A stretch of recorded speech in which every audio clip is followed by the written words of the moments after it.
me peame hakkama lihtsalt nagu reaalselt mõtlema sellele, et meie ühiskond vananeb.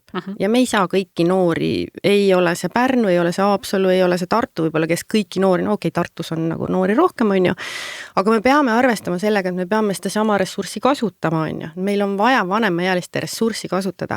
Miks me ei julge välja öelda seda näiteks, võttes nüüd Pärnu aluseks, et kui sa oled aktiivne, su lapsed on suureks kasvanud, koli Pärnusse, eks ole, et miks me ei võiks olla see Eesti sinine tsoon, täiesti vabalt võiksime olla, meil on absoluutselt kõik olemas, meil on olemas liikumisvõimalused, meil on väga hea kergliiklusteede võrgustik, meil on spaad olemas, meil on rand, meil on teater, meil on kino, meil on kaubanduskeskused, ideaalne Räägi veel, ma juba mõtlen, kuhu ma peaksin kolima. Ideaalne elukeskkond tegelikult, aga kui me reaalselt julgeksime sellega välja öelda, et me ei taha ainult noori, vaid me tahamegi igas eas inimesi oma linna.